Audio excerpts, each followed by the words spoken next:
किताब पढ्नु पर्दो रहेछ।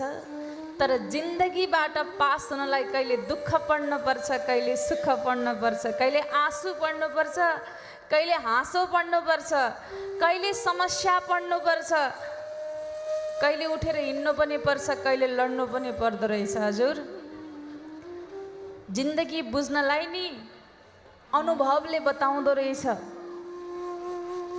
अनि त्यो बुझ्दा बुझ्दै मृत्युको दिन पनि आइहाल्दो रहेछ। कति सिक्ने अन्तिम क्षणसम्म पनि जीवनमा सिकाइ नै हुँदो रहेछ। त्यही भएर म सबलाई एक बिन्ती गर्छु। हजुर, संसारमा सबैभन्दा ठुलो श्रृङ्गार के हो थाहा छ? संसारको सबैभन्दा ठुलो श्रृङ्गार हो हजुरको मुखबाट निस्केको वाणी। अनुहार कस्तो छ मान्छेले बिस्तारै बिस्तारै बिर्सिन्छ, तर हजुरले